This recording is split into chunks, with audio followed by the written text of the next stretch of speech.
விருதுநகர் மாவட்டம் கிருஷ்ணன் கோவிலில் கல்வி பணியில் கடந்த 34 ஆண்டுகளாக சிறப்பாக சேவையாற்றி வரும் VPMM கல்வி நிறுவனங்கள், கலை மற்றும் அறிவியல் கல்லூரி, பொறியியல் கல்லூரி, நர்சிங் கல்லூரி, கல்வியியல் கல்லூரி உள்ளிட்ட பல்வேறு கல்வி நிறுவனங்கள் ஒரே வளாகத்தில்.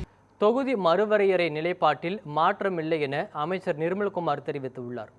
செங்கல்பட்டு மாவட்டம் கோவளத்தில் செய்தியாளர்களை சந்தித்த அவர், மக்களவையில் மாநிலங்களின் பிரதிநிதித்துவம் குறையாததை சட்ட ரீதியாக உறுதி செய்ய வேண்டும் என்று தென் மாநில முதல்வர்கள் கூட்டத்தில் முதலமைச்சர் விஜய் வலியுறுத்தியுள்ளதாகவும் குறிப்பிட்டார்.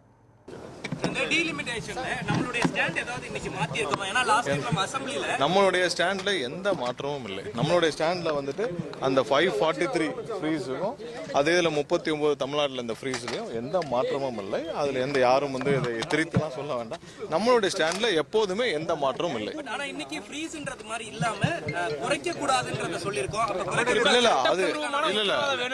இல்ல அதுல என்னன்னா நமக்கு நம்மளுடைய இது அண்ணன் 543 இருக்கணும், அதே பாதிப்பு இல்ல 39 ஃப்ரீஸ். இதுல வந்து எந்த மாற்றமும் இல்லை. ஸோ அதை நோக்கி தான் நம்மளுடைய எப்பயும் நம்மளுடைய ஸ்டாண்ட்ல என்ன சொன்னோமோ அதை நோக்கி தான் நம்மளுடைய இல்ல காவேரி விவகாரம் ஒண்ணு வந்து என்னன்னா ஏற்கனவே உச்சநீதிமன்றத்தில் இருக்கிற விவகாரம்.